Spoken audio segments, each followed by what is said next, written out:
오늘 하나님의 말씀은 로마서 3장 20절입니다. 로마서 3장 20절입니다.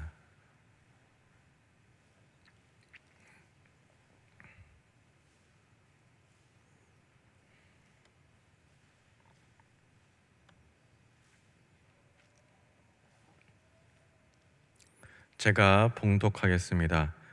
그러므로 율법의 행위로 그의 앞에 의롭다 하심을 얻을 육체가 없나니 율법으로는 죄를 깨달음이니라. 아멘. 십계명을 보면요, 하나님을 향한 계명과 또 사람들을 향한 계명들로 구분할 수 있습니다. 사람들을 향한 계명 들을 보면요, 대부분 행위에 초점이 맞춰져 있습니다. 그런 반면에 10번째 계명은 행위보다는 마음에 초점이 맞춰져 있습니다. 한번 그 10계명 중에서 약간 후반부에 있는 것을 한번 기억해 보십시오. 살인하지 말라, 간음하지 말라, 도둑질하지 말라, 행위에 맞춰져 있습니다. 살인할 생각을 하지 말라 이렇게 되어 있지 않고, 살인하지 말라고 하고 간음할 생각을 하지 말라 이렇게 되어 있는 게 아니라 간음하지 말라 이렇게 행위에 초점이 맞춰져 있습니다. 10계명 10번째 계명이 신명기 5장 21절인데요. 나눠드린 유인물에 있습니다. 우리 한번 다 같이 읽어보겠습니다. 내 이웃의 아내를 탐내지 말지니라. 내 이웃의 집이나 그의 밭이나 그의 남종이나 그의 여종이나 그의 소나 그의 낙이나 내 이웃의 모든 소유를 탐내지 말지니라. 자, 이 10번째 계명을 보면은 시작하는 문장이 내 이웃의 아내를 탐내지 말지니라입니다. 탐내지 말라 문장을 보니까 마음에 초점이 맞춰져 있구나 알 수 있습니다. 자, 보통 사람들에게 죄가 무엇입니까? 라고 물어보면은 다들 행위에 의한 죄를 말합니다. 그러니까 생각이 죄라고 말하지 않습니다. 생각은 생각일 뿐이죠. 그것마저 죄라고 여기면은 도가 지나치다. 우리가 이렇게 다들 생각하기 때문입니다.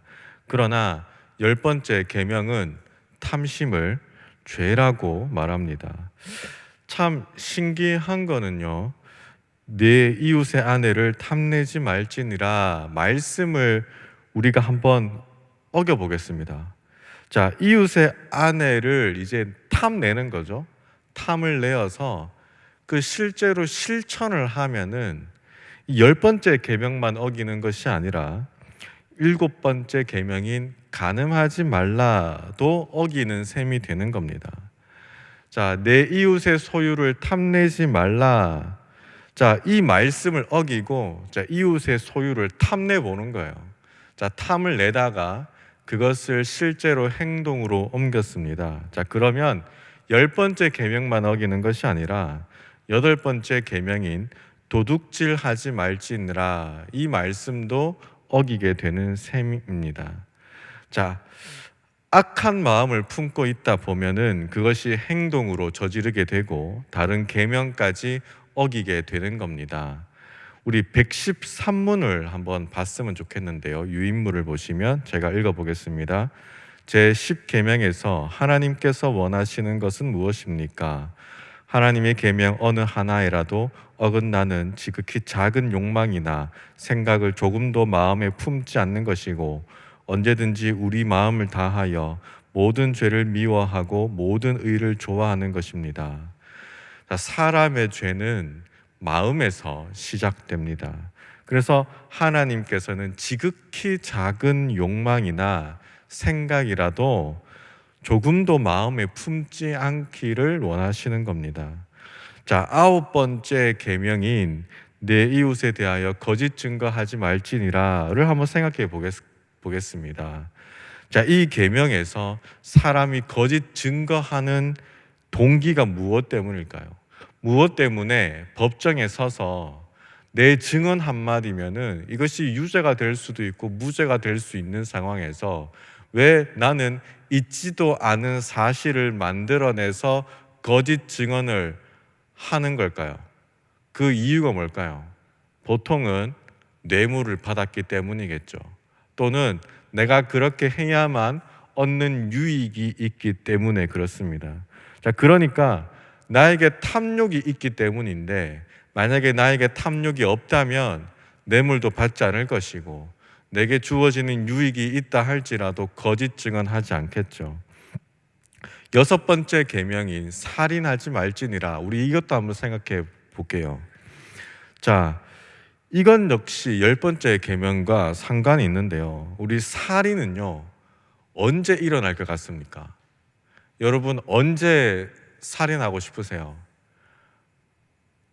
없으시니까 대답을 못 하시겠지만, 우리 보통 일반적으로는 분노가 나서, 저 사람 너무 미워서 보통 어휴, 저 사람 죽었으면 좋겠다, 우리가 보통 이렇게 생각을 가지는데, 정말 실제로 살인이 일어나는 여러 케이스들을 보면 대부분의 이유는 강도살인이죠. 강도살인.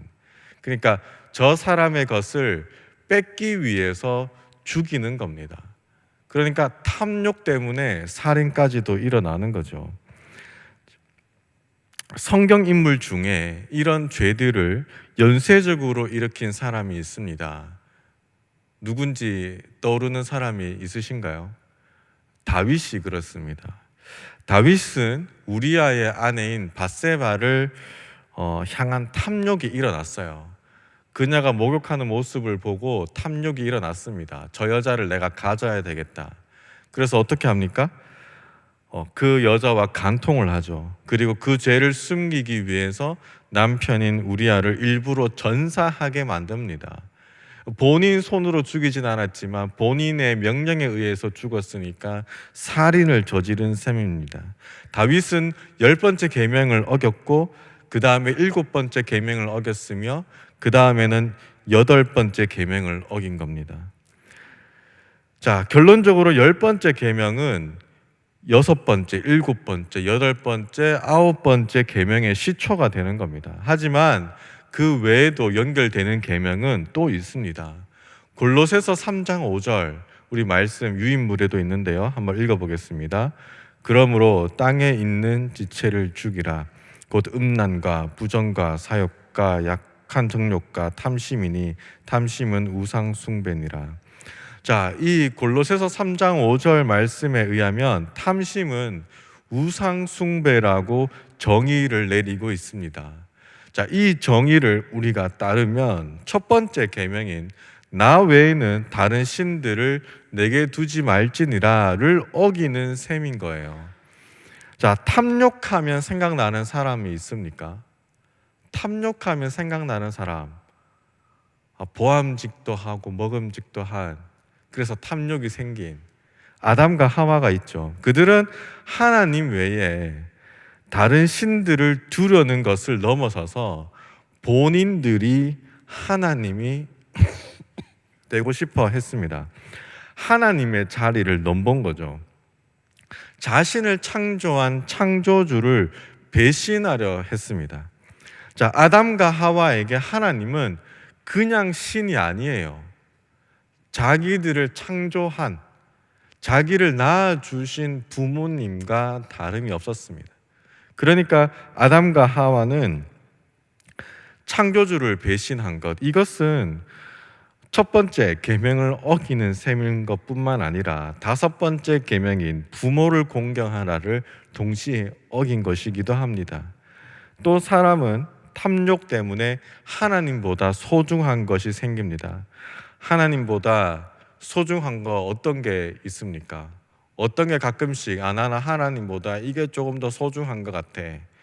돈이 소중할 때가 있고, 하나님보다 권력이 소중할 때가 있고, 하나님보다 욕구가 소중할 때가 있고, 하나님보다 내 자식이 더 소중할 때가 있으며, 하나님보다 나 자신이 더 소중할 때가 있습니다. 바로 그런 것들이 자신의 우상이 됩니다. 딱히 내가 우상을 만들고 새긴 것은 아닌데 내 마음은 돈이나 권력이나 욕구와 또는 내 자식이나 또는 나 자신을 그 욕구와 같은 그 탐욕의 대상을 우상으로 두고 절하며 섬기고 있습니다. 탐욕 때문에 하나님의 이름을 함부로 거짓으로 맹세하기도 하고 안식일을 지키지 않기도 하고요. 주일에 교회 나오지 않고 내가 돈을 벌면 내가 좀 더 많이 버는데 하면서 교회에 나오지 않는 것은 다 이 탐욕 때문에 일어나는 겁니다.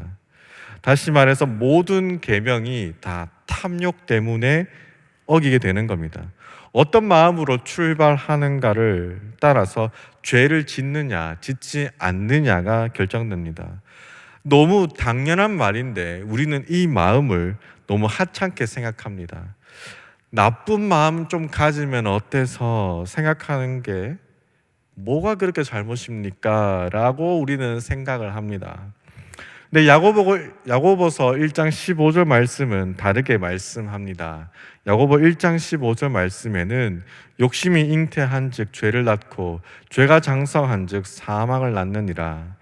욕심이 죄를 만들고 사망이란 결과가 생긴다는 겁니다. 그렇다면 우리가 욕심 또는 탐욕이 무섭다, 위험한 거다 이제 좀 알게 됐어요. 자, 그래서 탐욕을 조심하자 이렇게만 생각하면 될까요? 자, 우리가 113문의 답을 다시 한 번 더 보겠습니다. 하나님의 계명 어느 하나에라도 어긋나는 지극히 작은 욕망이나 생각을 조금도 마음에 품지 않는 것이고, 자, 중요합니다. 언제든지 우리 마음을 다하여 모든 죄를 미워하고 모든 의를 좋아하는 것입니다. 자, 113문은요. 자, 마음에 초점을 두고 잘 설명해 주고 있습니다. 자, 우리가 살펴봤던 것처럼 이 탐욕은 모든 계명을 어기는 시초가 됨을 알게 되었어요. 그래서 탐욕을 품지 않으려고 노력하는 것은 당연하고 우리가 긍정적으로 뭔가를 추구해야 된다라고 우리 113문 답은 말하고 있는데요. 중독을 끊기 위해서 단순히 끊는 것만으로는 부족하대요. 예를 들어서 술, 담배 해보셨습니까? 끊어보려고 해보셨습니까? 자, 끊을 때에 그냥 끊어야지 한다고 해서 이게 끊어지는 게 아니래요. 그러니까 예를 들면 내가 담배를 이제 끊어야 되겠어 라고 했을 때 그냥 담배만 내가 안 피워야지 한다고 하면 금단 현상에 의해서 다시 또 피게 된다는 거죠. 그래서 담배 대신에 껌을 씹는다든지 담배 대신에 다른 취미 활동을 해본다든지 다른 활동을 함으로 인해서 이 담배 대신에 다른 활동을 해서 끊어버리라는 겁니다. 잘 알고 있죠? 제가 끊어서 알고 있는 건 아니고 중독에 대해서 책을 읽어보니까 그렇더라고요.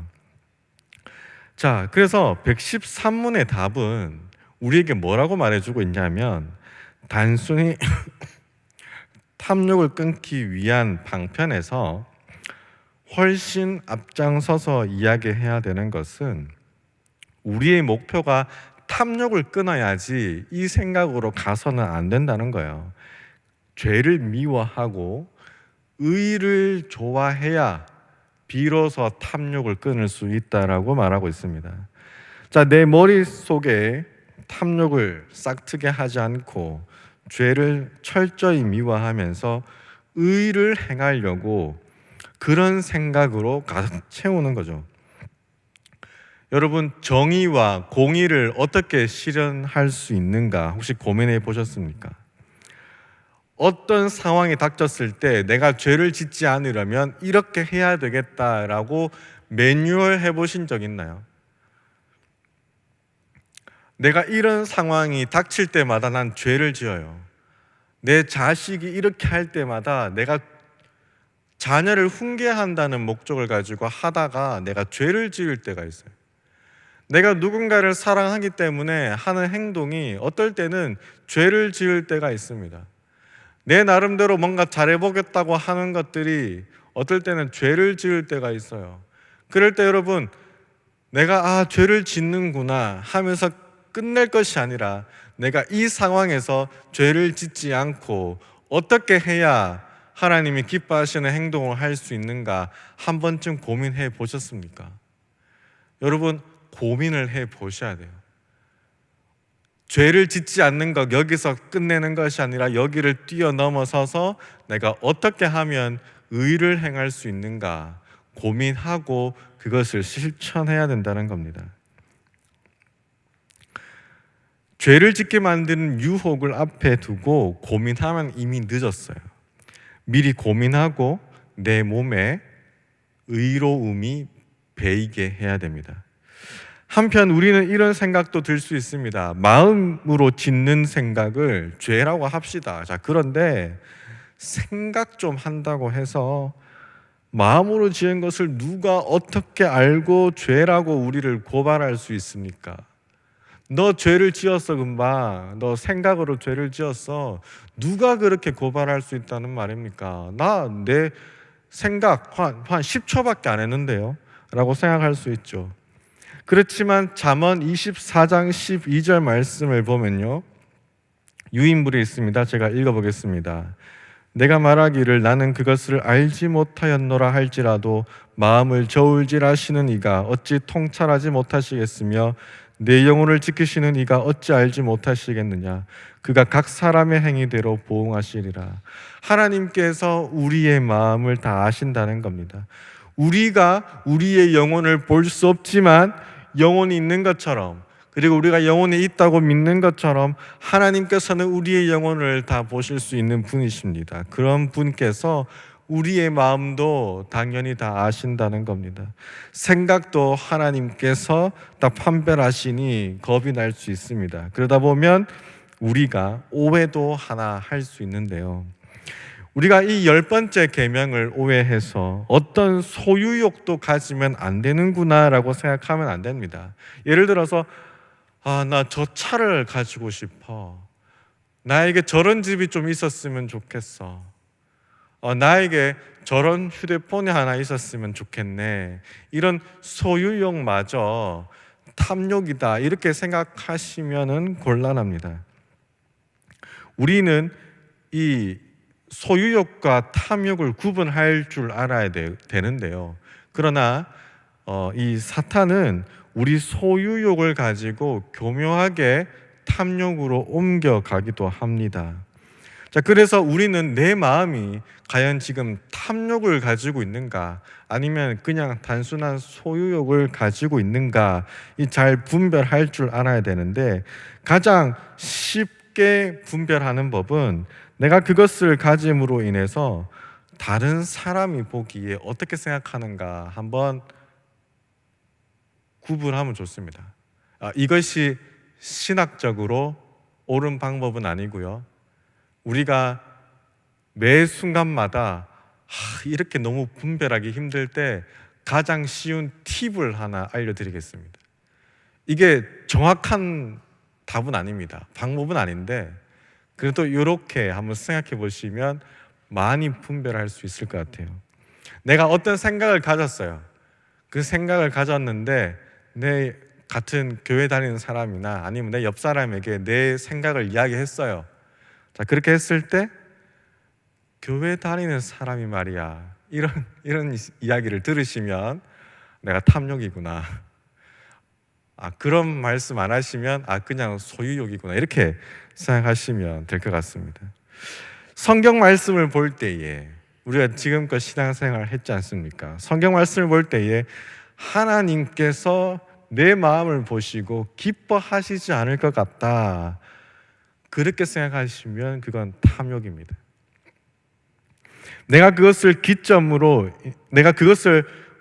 내가 가지고 있는 마음을 실천을 했을 때 그것을 가짐으로 인해서 어떤 누군가가 그 직접적으로 큰 상처를 받는 사람이 있다면 그것도 탐욕입니다. 내가 뇌물을 받고 처리했다면 공정하게 개입한 다른 업체가 피해를 보겠죠? 이건 너무 쉽습니까? 이거 탐욕이겠죠. 우리가 이렇게 갖은 노력으로 탐욕을 멀리하려고 하지만 한 번씩 한 번씩 우리 머릿속에서 저절로 상상의 나래를 펼 때가 있거나 갑자기 들어오는 나쁜 생각이 있습니다. 생각만으로도 죄가 된다라고 했습니다. 아니, 그렇다면 생각만 했는데 그 죄가 된다는 거면 우리가 십계명 이런 것들 다 지킬 수 있는 거 맞습니까? 라는 의문이 들 겁니다. 자, 그때 114문에서 이렇게 질문하고 답변합니다. 114문입니다. 그런데 하나님께 돌아온 사람이 이 계명들을 완전히 지킬 수 있습니까? 아닙니다. 가장 거룩한 사람이라도 이 세상에 살 동안에는 이러한 순종을 겨우 시작했을 뿐입니다. 그러나 그들은 굳은 결심으로 하나님의 일부 계명만이 아니라 모든 계명에 따라 살기 시작합니다. 자, 이 계명들을 완전히 지킬 수 있냐는 질문에 아닙니다라고 대답합니다. 가장 거룩한 사람도 이 세상에 살 동안에는 이런 순종을 겨우 시작했을 뿐이다라고 합니다. 자, 이 세상에 살 동안에는 육신을 입고 있겠죠. 지금 우리가 육신을 입고 있는 것처럼 육신을 가지고 있겠죠. 육신이란 것 자체가 죄는 아닙니다, 여러분. 육신은 죄악이고 영혼은 선하다, 이런 생각은 틀렸습니다. 다만 사람은 원죄가 있고 육신을 입고 있기에 완전한 선을 행할 수 없습니다. 그래서 가장 거룩한 사람이라도 육신을 입고 살아있는 동안에는 계명에 대한 순종을 겨우 시작했을 뿐이다, 미약한 수준밖에 되지 않는다라고 말하는 겁니다. 자, 가장 거룩한 사람이라면 누가 있습니까? 우리 교회에 사역하시는 우리 목사님들, 이런 사람들이라면 한 19 정도는 순종했습니다 라고 대답하면 좋을 것 같은데, 실상은 11 정도 했다 이렇게 대답하고 있으니까 좀 힘이 빠질 만도 합니다. 하지만 뒤에 이어서 그러나 라는 말로 반전을 이야기합니다. 하나님께 돌아온 사람, 그리스도인은 굳은 결심으로 하나님의 일부 계명이 아니라 모든 계명에 따라 살기 시작한다는 겁니다. 자, 이제 순종을 겨우 시작했을 뿐입니다 라는 말이 어쩌면 우리를 좀 힘 빠지게 하는 말이기도 하지만 동시에 계명을 지키는 것에 시작했다 라는 긍정적인 의미이기도 합니다. 여러분, 그리스도인이 아닌 사람들은 이 계명이 뭔지도 몰라요. 계명을 지키지도 않아요. 계명을 지킬 생각조차도 없습니다. 그러나 그리스도인들은 이 계명을 내가 지켜야 되겠다 시작한다는 겁니다.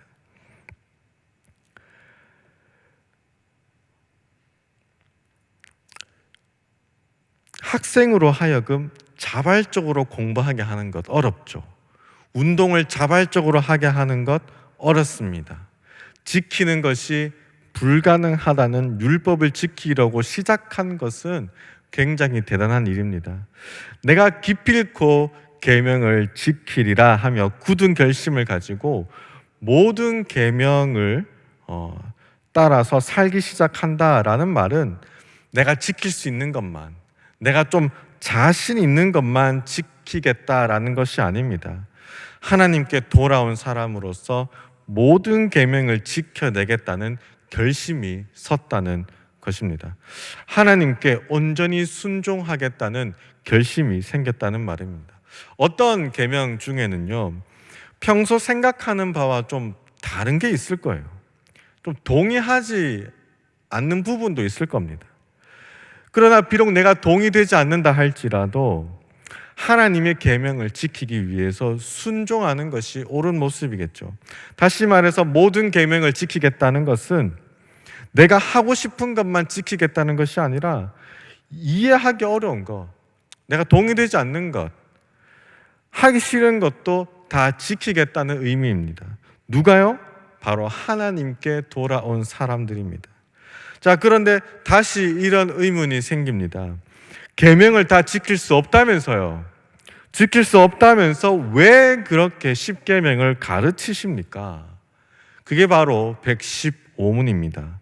115문을 읽어보겠습니다. 이 세상에서는 아무도 십계명을 완전히 지킬 수 없는데 하나님께서는 왜 그렇게 엄격히 십계명을 설교하게 하십니까?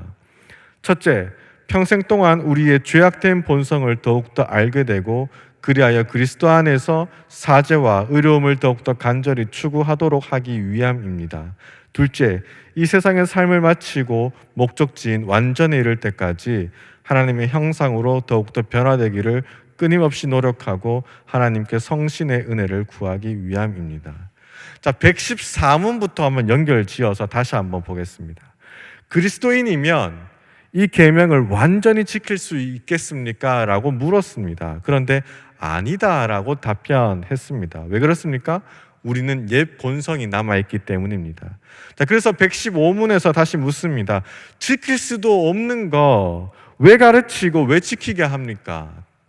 자, 첫 번째는 우리의 본성이 죄악임을 알고 의를 추구해야 함을 깨닫게 하기 위해서. 둘째는 그러기 위해서는 하나님의 은혜가 필요함을 알고 구하게 하려는 뜻이라고 합니다. 자, 첫째 답변에 대해서 우리 한번 나누어 볼게요. 먼저 우리 여러분들께서 학교를 다니는 학생이라고 한번 생각해 보겠습니다. 그래서 어떤 단원을 공부를 했어요. 자, 그러면 오늘 내가 공부한 거를 내가 제대로 공부한 걸까? 정말 내가 제대로 알고 있는 게 맞을까? 그걸 확인하는 방법이 있습니다. 뭘까요? 시험 치는 거죠. 시험을 치면 내가 정말 알고 있는 것과 모르는 것이 명확하게 구분됩니다. 그러니까 선생님이 가르쳐 줄 때 내가 고개를 끄덕거리면서 그렇지, 그래, 저렇게 되는 거지 라고 했는데 막상 시험을 치면 뭐야 이거, 이렇게 되는 경우가 생깁니다. 그 뜻은 그거를 잘 모른다는 것입니다. 자, 시험을 치는 거는 기분이 나빠요. 그렇죠?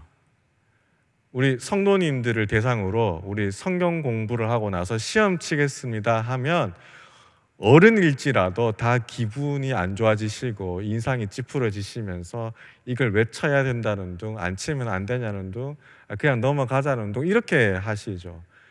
왜 그러냐면 이 시험은 내 성적을 드러나게 할 뿐 아니라 내가 어떤 것을 모르는지 지적하기 때문입니다. 그 지적받는 게 좀 부끄럽고 창피하고 기분 나쁘고, 나 오늘 기분 좋고 싶은데 기분 나쁜 걸 하기 싫으니까, 그래서 시험 자체가 사실은 싫습니다. 그러나 공부하는 사람이라면 시험을 쳐야 되고 그래야 성장할 수 있습니다. 마찬가지로 율법은 우리의 죄악된 본성을 깨닫게 합니다. 마치 시험지가 학생에게 너 이거 틀렸어, 너 이거 몰라 라고 하는 것처럼 율법은 우리에게 너 죄인이야, 너는 이런 부분에서 죄를 저질렀어, 너 계속 여기에서 걸려 넘어져 라고 이야기를 하는 거죠. 그래서 우리는 우리 안에 죄악된 본성이 있음을 깨닫게 되면서 기분이 나빠요. 숨기고 싶은 과거가 드러나는 것 같고, 그래서 부끄럽습니다. 그래서 율법만 없으면 내가 죄인이라는 것을 모르는 채로 살 수 있는데, 우리가 죄인임을 계속 알려주기 때문에 우리는 율법이 싫을 때가 있습니다. 공부를 하다 보면 시험을 치더라도 하나도 틀리지 않는 만점을 받게 되는 날도 있을 겁니다. 그러나 율법의 요구는 우리가 도저히 완벽히 지킬 수가 없습니다. 그래서 우리는 시험에 합격한 것처럼 율법을 다 지켰다는 기쁨을 누릴 수는 없습니다. 우리의 죄악된 본성만을 깨닫게 될 뿐입니다. 대신에 우리는 우리의 불가능함을 깨닫게 되고 하나님의 은혜가 필요하다는 것도 비로소 깨닫게 됩니다. 사람으로서는 율법이 요구하는 것을 다 지킬 수 없고 오직 하나님에 의지해야만 율법을 지킬 수 있음을 알게 되는 거죠. 우리는 좋은 선생님을 만나야 성적이 올라가는 것을 다 알고 있습니다. 혼자서 책만으로 독학하는 것과 좋은 선생님을 만나 공부하는 것, 둘 중에 누가 좋은 성적을 만들 수 있겠습니까?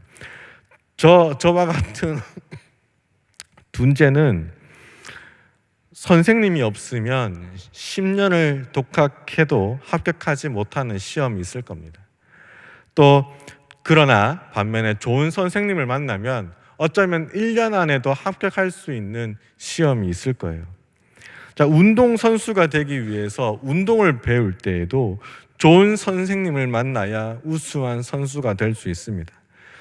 독학을 해봐야 일반인 수준에서 좀 괜찮은 수준으로 잘할 수 있지 선수가 될 정도의 급은 안 될 겁니다.